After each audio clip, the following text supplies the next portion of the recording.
Greetings students, hope you are safe and healthy at your home. Students, आज मैं आपकी पाठ्य पुस्तक क्षितिज के काव्य खंड से पाठ 10 वाक जो कि एक कविता है पढ़ाने जा रही हूँ और इसकी लेखिका हैं ललद्य जो कि एक कश्मीरी कवयित्री हैं। सबसे पहले स्टूडेंट्स मैं आपको कवि परिचय दे रही हूँ। ललद्य जो हैं उनका जन्म सन 1320 ईस्वी के लगभग कश्मीर में पामपोर के सिमपुरा गांव में हुआ था। उनके जीवन से संबंधित कोई भी प्रामाणिक तथ्य नहीं मिलते हैं। ये जो हैं अनेक नामों से विख्यात थी, जैसे ललेश्वरी, लला, लल योगेश्वरी, ललारिफा आदि। ललद्य ने जो है मीरा, तुलसी और कबीर आदि की तरह ही धर्म की मान्यताओं से ऊपर उठकर मानवता व मानव प्रेम को ही प्रमुख माना है। ललद्य का काव्य जो है वाकों के लिए प्रसिद्ध है। उन्होंने अपनी रचनाओं में आम जनता की सरल भाषा का प्रयोग किया है। और ललद्य जी का निधन जो है 1391 ईस्वी के आसपास माना जाता है। इस कविता में इन्होंने 4 वाक लिखे हैं, जिसमें से पहला वाक है,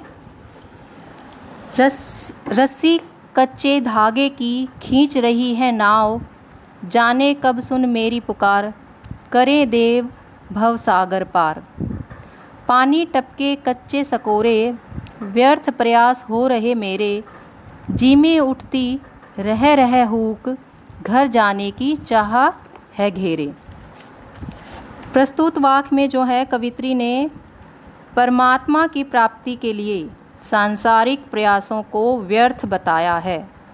यानी ईश्वर को प्राप्त करने के लिए जो उसके सांसारिक प्रयास हैं, प्रयत्न हैं, वो सब व्यर्थ जा रहे हैं। कवित्री ललद्य ने जो है परमात्मा प्राप्ति के लिए विभिन्न प्रयास किए। इन सब प्रयासों में वे असफल रही, यानी उनका जो प्रयास था प्रभु प्राप्ति का वो पूरा नहीं हुआ।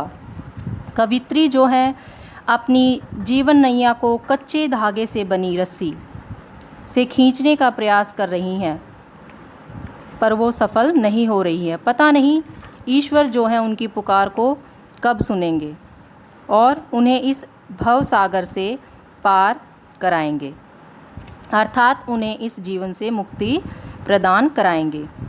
कच्चे सकोरे जो है वो एक कच्ची मिट्टी का बना हुआ बर्तन होता है जो थोड़ी सी ही चोट लगने पर या ठेस लगने पर टूट जाता है। ईश्वर को पाने के लिए जितने भी प्रयास किए हैं एक कच्ची मिट्टी की तरह कमज़ोर साबित हुए हैं। इसलिए जो है कवित्री ने इन प्रयासों को कच्चे सकोरे कहा है।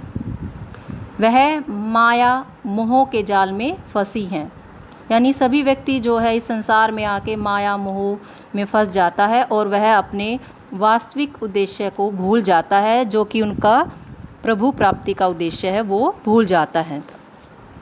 उनके जो स्वाभाविक प्रयास हैं वो कमज़ोर पड़ रहे हैं। क्षणभंगुर प्रयासों से ईश्वर को कभी भी प्राप्त नहीं किया जा सकता है।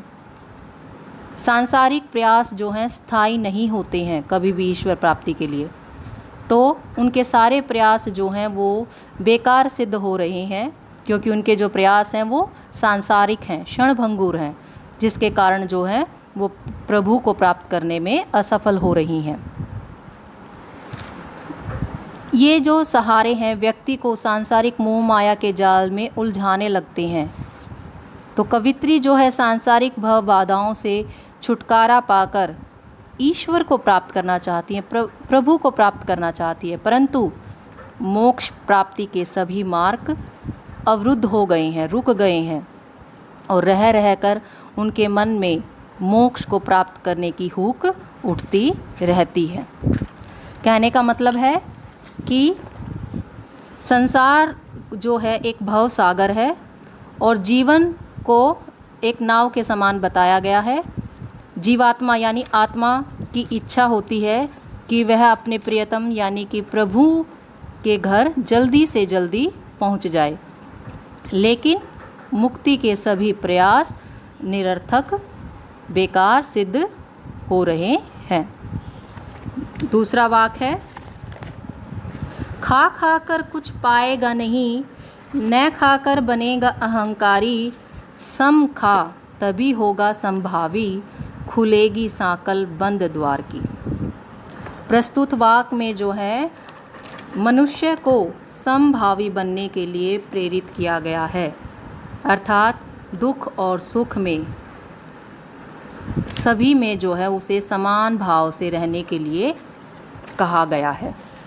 कवित्री का मानना है कि सांसारिक वस्तुएं खा खाकर अर्थात सुख सुविधाओं का उपभोग करके व्यक्ति को जो है कुछ नहीं मिलने वाला है, और न खाकर यानी कि जैसे व्रत तप वगैरह करके व्यक्ति अपने ऊपर जो है घमंड करने लग जाता है, तो यानी कि दोनों ही स्थितियों में उसे सुख नहीं मिल सकता। यदि व्यक्ति को वास्तव में सुख चाहिए तो उसे समभाव से रहना होगा। सम अर्थात शम है हमारा अंतःकरण, यानी हम अपनी बाहरी इंद्रियों पर नियंत्रण रखना सीख जाते हैं, उसको हम कहते हैं सम। व्यक्ति जब अपनी इंद्रियों और मन को वश में कर लेता है तो वह समभावी हो जाता है, यानी उसके ऊपर दुख सुख का कोई प्रभाव नहीं पड़ता है। फिर उसे सांसारिक सुख साधन अपनी ओर नहीं खींच सकते। खुलेगी बंद द्वार की साकल का प्रयोग जो है कवित्री ने बुद्धि यानी चेतना के व्यापक होने के अर्थ में किया है। हमारी बुद्धि जब व्यापक हो जाती है, हमें समझ हो जाती है दुख सुख की या परमात्मा से हमें किस प्रकार मिलना चाहिए, तो हमें ज्ञान हो जाता है, तो ज्ञान के नेत्र जो हैं हमारे खुल जाते हैं, और फिर मन जो है हमारा वो मोह माया सुख सुविधाओं की तरफ नहीं जाता, यानी हमारा मन जो है मोह माया में नहीं फंसता।